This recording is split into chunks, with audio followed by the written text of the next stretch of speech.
This suit costs more than your life, kid. The governor's voice cut through the room. Cold, sharp and cruel.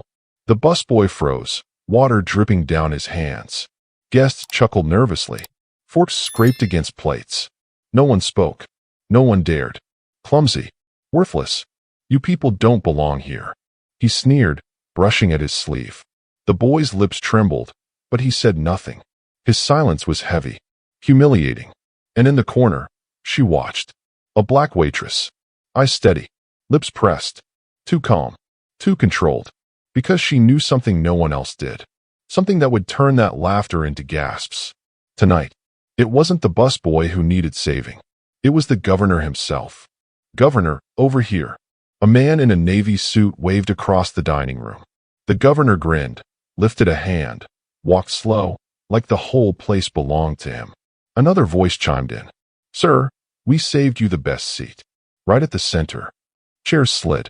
Glasses clinked. The sound of money making room for power.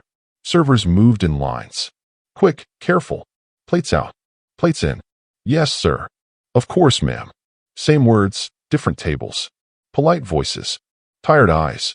At one side table, two lobbyists leaned close. Tomorrow's the vote.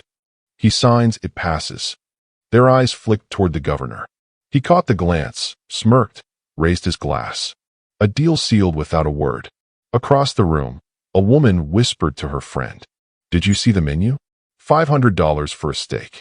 Her friend scoffed. Pocket change. These people spend that on dog food. They laughed quietly, glancing around to make sure no one heard. At another table, champagne was poured.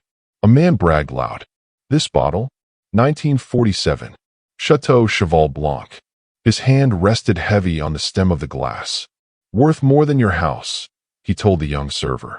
The server nodded. No smile. Just kept pouring. The table roared with laughter. The server's eyes dropped to the floor. Immigrant hands carried plates heavier than paychecks. Dishwashers in the back, sweating through double shifts. Busboys in pressed shirts, moving quiet, invisible. Every tray balanced on fear of mistakes. Careful with that plate, one donor snapped. If you drop it, that's your whole week's wages gone. The busboy swallowed hard. Yes, sir. The governor pulled out his chair at the head of the room. Leather creaked. Glasses rose. To power. To progress. To the future. He spoke like a man giving a victory speech, not ordering dinner. The room echoed with applause. Behind him, servers whispered to each other. One said softly, the future for them, not for us. The other shook his head. Keep moving. Don't say a word. But one pair of eyes caught everything. The waitress. Young. Black. Calm. She watched every exchange. The arrogance. The cruelty. The silence that followed. She walked steady, not rushing, not stumbling. Her tray balanced, her posture straight. She looked like any other worker. But inside, her father's voice still echoed. A man who mopped subway floors at 3 in the morning in Brooklyn. Never let anyone take your dignity, baby girl. The governor raised his voice again. This is my city. My rules. His words carried across the room like a sermon. Some smiled. Some clapped. Others just kept eating, pretending not to hear. At the back, one dishwasher muttered under his breath. His city. Our sweat. The clang of plates drowned him out. But she heard. The waitress. She always heard. The divide was clear. Their laughter, their wine, their careless jokes. Her silence. Their silence. The weight of survival pressing down on everyone who wore an apron. This was the governor's world. But tonight, one folded napkin would flip it upside down. Governor, you've got the floor tonight. A donor leaned close, smiling. The governor smirked. I always have the floor. Laughter. Easy. Confident. That was his gift. He shook hands. Told jokes. Everyone wanted a piece of him. He knew it. He enjoyed it. Because for him, respect wasn't earned. It was purchased. A young staffer whispered to another. He's good on stage. You'd never know how he talks when the cameras aren't around. The second staffer nodded. He's two different men. Public and private. At the next table, the waitress moved carefully. She placed down plates, collected empty glasses. Eyes straight. Voice calm. No fuss. No mistakes. To the room, she was just a waitress. But that wasn't her truth. She carried more than trays. She carried the weight of overdue rent, the sound of her child coughing at night, the emails from loan officers, the memory of her father leaving before dawn to scrub subway stations in Brooklyn. He used to whisper, "Never let anyone take your dignity, baby girl. Not the rich, not the powerful, nobody." She held those words like armor. They were all she had left of him. At a corner table, two men joked under their breath. "Bet she's pulling doubles. Single moms always do." The other replied, "Single mom or not, she'll still smile when the tip comes." They chuckled, sipping their wine. She heard them. She always heard them. But her face stayed steady. The governor caught sight of her again, noticed her silence. "That one doesn't talk much, does she?" he muttered to his aide. The aide shrugged. "Doesn't need to. Just serves the food." The governor laughed, then turned back to his steak order. They didn't see her intelligence. They didn't see her strength. They didn't see her patience, her restraint. They only saw the apron. They only saw the help. But tonight would change that. Because tonight, she wasn't just serving steak. She was serving truth. The governor leaned back in his chair. Didn't even look at her. "Medium rare. And don't screw it up."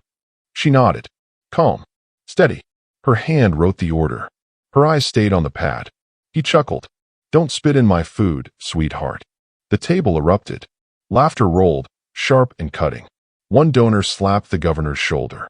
"Careful, she might take you seriously." More laughter. The sound scraped the air.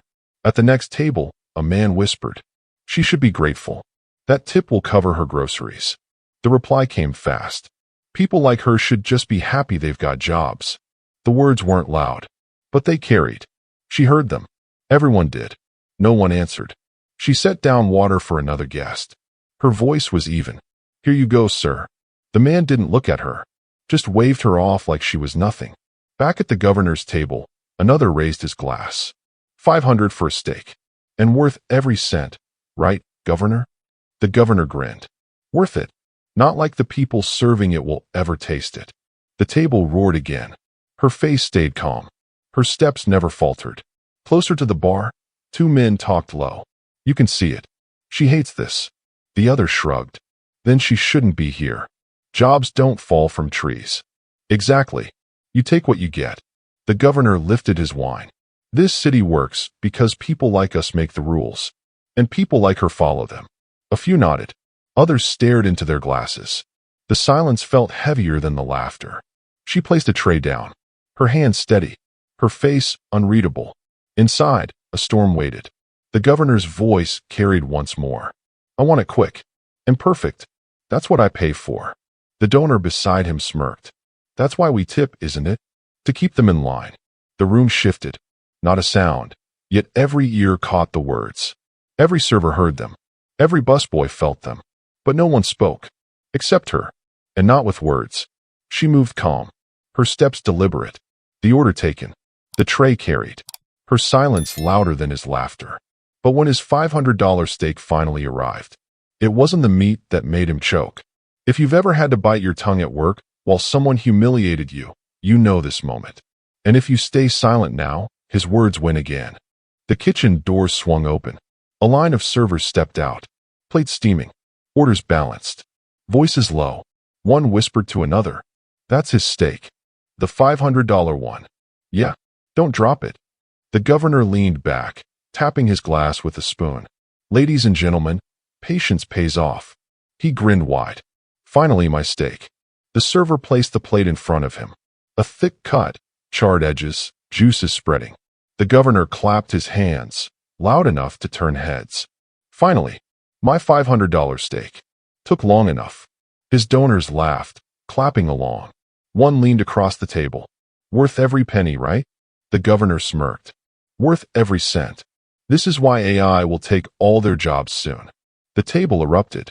Wine nearly spilled from laughter. Someone snorted. Another said, "He's not wrong. Machines don't complain about hours." Or tips, another added. The laughter doubled. She stood beside him, tray at her hip, eyes steady. She didn't laugh. A donor noticed, nudged the man beside him. "Look, she's not smiling." The man shook his head. "Of course she's not. They never do. Just here for the paycheck." The governor waved them quiet. Don't waste time on her. She's just the help. The words hung heavy. Some laughed again. Others went silent. He sliced into the steak. Red juices spread. He lifted the piece, smirked, and pointed his knife toward her. Medium rare. Just how I like it. You got lucky, sweetheart. His table chuckled, but her hand moved. Slow.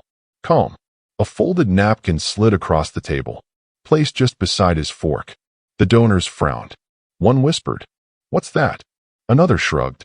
"Probably the bill." Her voice was low, firm. "Read it." The governor chuckled, rolling his eyes. "What is this?" "A love note. Your 2 weeks' notice."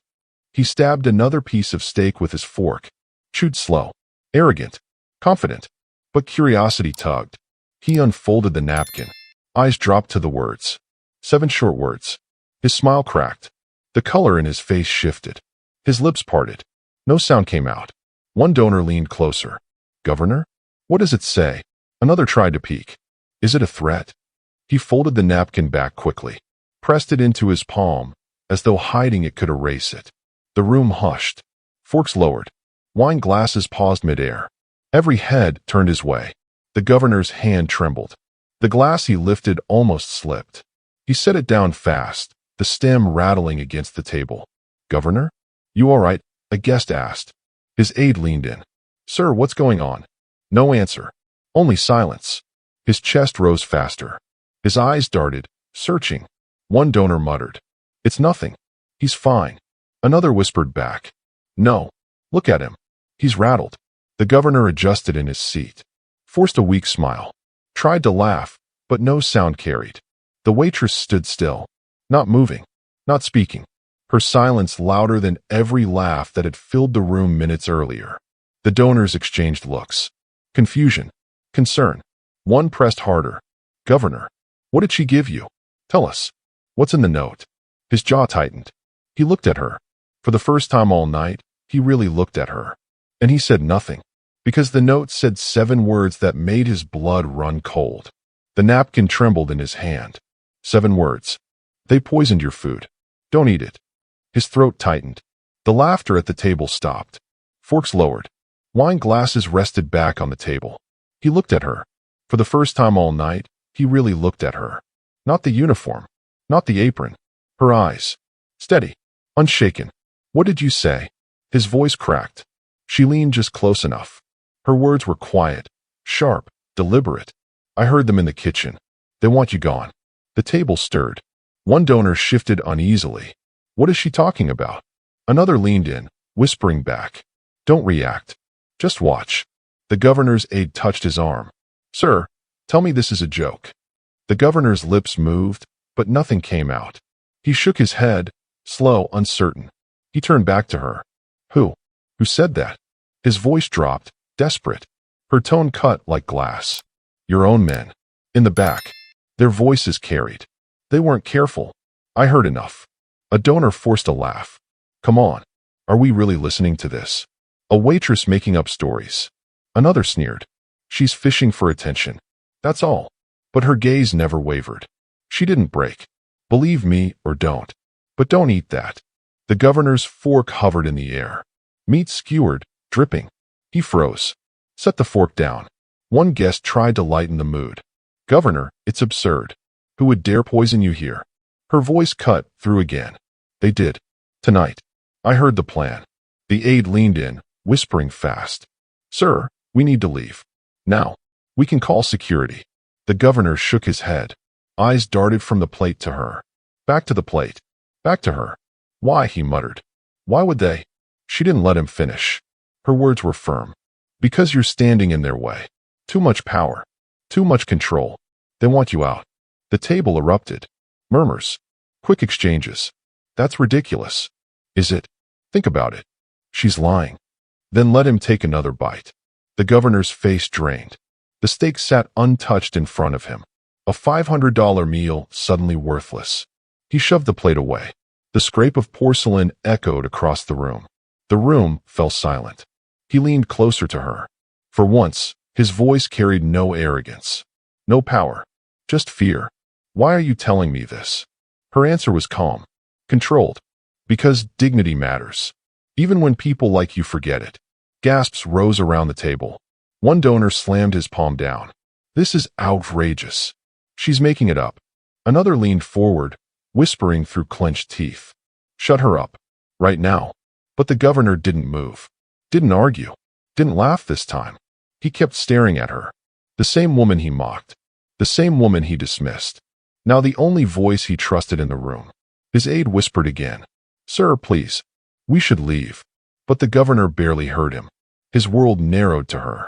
Minutes ago, she was nothing to him. A server. A shadow. Now, she was the one thing standing between him and death. And for the first time, the most powerful man in the room wasn't the governor. The governor shoved the plate away. The steak slid, juices spilling across the tablecloth. The sound was sharp, final. One donor muttered under his breath. God Almighty, it's true. Another snapped back. Shut up. Don't say that here. But fear was contagious. Every face at the table went pale. The waitress didn't move. She stood steady, her silence filling the cracks in the room. The governor's hand trembled at his side. He tried to hide it beneath the table, but too many eyes had already seen. The man in the gray suit stepped forward. His voice hissed. Why did she say that out loud? His glare cut straight through her. She met it without a word. An aide bent low to the governor. Sir, we need to get you out. Right now. But the governor shook his head. His lips were dry. His voice barely came. Not yet. Phones came out. Screens glowed across the room. Someone whispered, Are you recording? Another replied, Of course I am. Look at him. He's unraveling. A donor grabbed his jacket, rising fast. I'm not part of this circus. Another yanked him down. Sit. If you walk out, you look guilty. The first man's voice rose. Guilty of what? Poison? Are you insane? At the bar, staff whispered quick. She told him. About the kitchen. What did she hear exactly? Poison. That's what she said. Poison. One pulled out his phone. This is going live. People need to see this. The gray suit bent close to the governor. His voice low, furious. You gave her power. Do you understand what you've done? The governor's eyes narrowed. His reply was thin, trembling. She saved me. The table gasped. Those words carried. Everyone heard them. One donor slammed his palm on the wood. No. No. We don't say things like that here. Another leaned forward, whispering harsh. Shut her down before this spreads. But it was already too late. A woman at a nearby table whispered to her friend. Film this. Film all of it. Her friend nodded, phone steady. Recording the governor's pale face. Recording the waitress's calm. The governor pressed his hands flat against the table. Voice low, shaky. Clear the room. No one moved. No one obeyed. Instead, the whispers grew louder. He looks terrified. Never seen him like this before. She saved him. That waitress saved him. The donors shifted, restless. Some pushed back chairs. Some froze in place. One hissed to another. If this leaks, careers are over. The reply came sharp. It's already leaking. Screens lit brighter. Tweets fired. Governor nearly poisoned in D.C. steakhouse. Waitress steps in. Breaking. Governor rattled during private dinner. Saved by staff. The gray suit cursed under his breath. You're finished. Do you get that? One napkin and you're finished. But the governor didn't look at him. Didn't look at the donors. He kept staring at her. The one person who stood against the laughter. Phones rose higher. Angles shifted. The story was leaving the room in real time. By midnight, the first clips went viral. By 2 a.m., headlines filled every feed.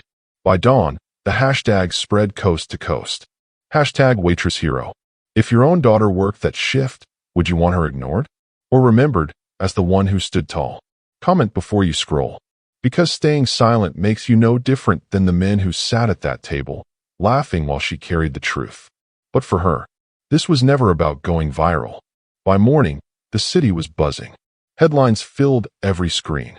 Governor rattled in late-night steakhouse drama. Attempted poisoning. Donors questioned. Waitress steps in, changes everything. On cable news, anchors argued. One said sharply, the real story here isn't the governor. It's the woman who had the courage to speak when everyone else stayed quiet. Another added, she wasn't just serving food. She was serving truth. Clips rolled back to back. Every channel. Every platform. The same image. Her, leaning forward. Him, frozen. On TikTok, it spread faster. Edits, stitches, duets. One teenager pointed at the screen. That's my mom. She's been treated like that her whole life. Comments poured in. That's me. That's my aunt. That's every immigrant I know working 2 jobs. 50 million views. One hashtag.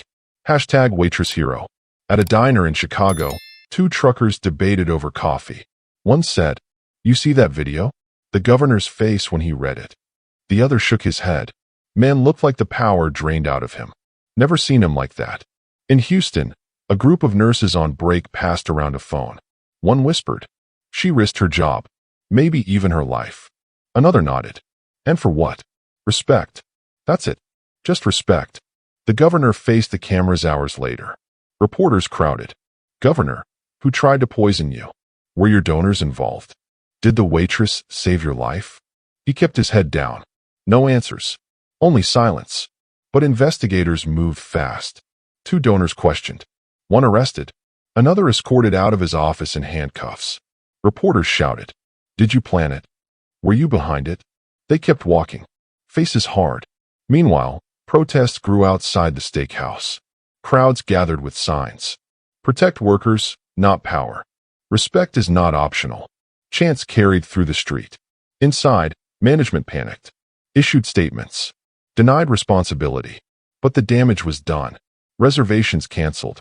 Reputation shattered. And then came her. The waitress. No longer just a figure in the corner. Now the center. CNN brought her in. She sat straight. Calm. Measured. The host asked, "Why did you do it?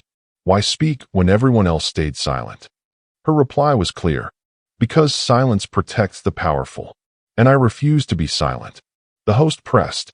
What message do you want people to take from this? She breathed steady. Respect is not optional.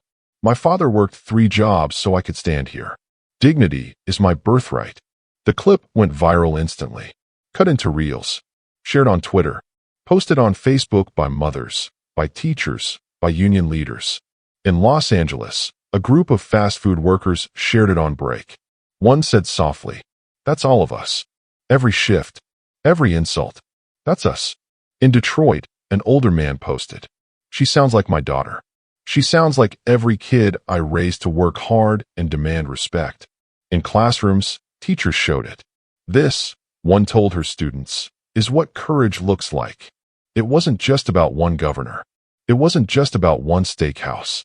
It was about every worker ever told to stay quiet. Every immigrant told to be grateful. Every daughter told she was less. For him, the governor, credibility shattered. Hearings scheduled. Committees forming. Donors abandoning him. His power drained. But for her, everything changed. She wasn't chasing clout. She wasn't chasing headlines. Her words were enough. Respect is not optional. Dignity is my birthright. Millions carried those lines like armor. Shared them. Posted them. Repeated them. Because in her voice, they heard their own story. The story of survival. The story of endurance. The story of dignity. And the question now lingered. What do we do with this story? You've watched their laughter. You've seen her silence. Now tell me, are you really going to stay silent too? If you've ever been judged by your job instead of your worth, this story is yours. Think about it. How many times have you been told you're replaceable? Disposable? Just the help? How many times have you swallowed the insult, forced the smile, walked away, and no one stood up for you? No one said, "That's wrong." This is not just about one governor. This is about every person who sat at that table and laughed, and every person who stayed silent. So let me ask you, are you silent right now? Watching? Scrolling? Doing nothing? Because silence is how injustice survives. And if you don't speak here, you're no different than the donors who smirked while she carried the truth. Write your story. Comment it. Right now. Don't wait. Don't think. Do it. Because the next waitress might be your sister, might be your mother, might be your kid walking home after a double shift. And when it's them, will you want the world to scroll past? Share this video. Not for clout, not for numbers, but so the next worker doesn't have to carry humiliation alone. If you've ever wished someone would stand up for you, then stand up here. Hit share. Hit comment. Hit subscribe. Not later. Now. And if you don't, Then be honest. You're okay with powerful men laughing while workers suffer. You're okay with donors mocking a single mom trying to feed her child. You're okay with silence.